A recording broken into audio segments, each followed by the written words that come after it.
Welcome to Blessed Insights. Today we'll be exploring the joy and celebration of Jesus' birth through the lens of a beloved hymn in Scripture. We'll be reading from the book Good Morning, Lord, Family Devotionals from Famous Hymns by Lindsay L. Terry. I'm your host, Maddie, and I'm excited to delve into these joyful reflections with you. Joy to the world. The scripture we're using today is from Matthew chapter 1 verses 18 through chapter 2 verse 12. When they saw the star, they rejoiced with exceedingly great joy. One of the most popular Christmas carols is the result of the efforts of two truly great men, Isaac Watts and George Frederick Handel. Handel, a large, robust, outspoken man, was quite different from Watts, who was a frail, sickly, quiet man only 5 feet tall. Both men lived in London. They were acquainted, and each must have appreciated the other's talent. In 1719, Isaac Watts, already a notable hymn writer, sat down under a tree at the Abney estate near London and began to write some verses based on Psalm 98. Little did he realize the popularity and fame that his verses would receive. In 1741, George Frederick Handel, who was already famous as the composer of several operas and oratorios, decided that he wanted to do a truly great work. After spending some time in prayer, he arose from his knees and for 23 days labored, almost continuously, day and night. The immortal Messiah was the fruit of that incessant labor. From this masterpiece, which for more than 2 centuries has been heralded as one of the greatest of sacred classics, has come the basis for many other compositions. A nobleman once praised Handel for the entertainment he had furnished in the music of "He was despised and rejected." In no uncertain terms, Handel let the nobleman know that his music was composed to make men better, not to entertain them.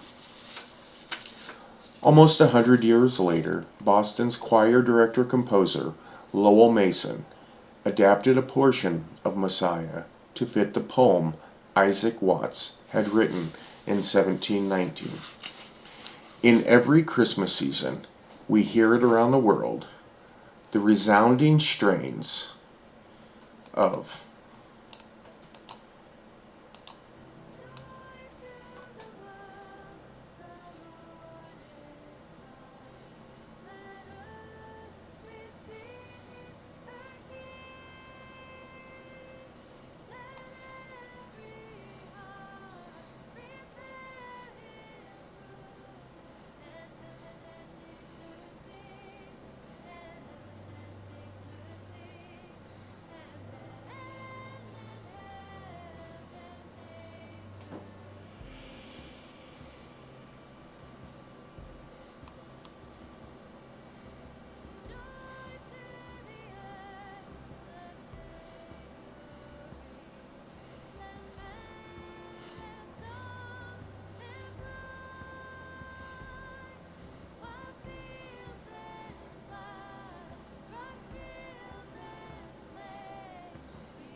in every corner of the globe where men have carried the message of Christ, there has been joy.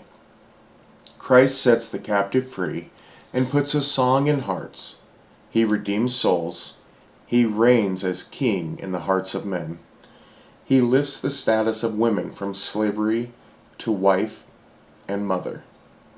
He causes men to clean up their bodies as well as their lives. And he can bring joy to you if you really hear the message. Joy to the world, the Lord is come.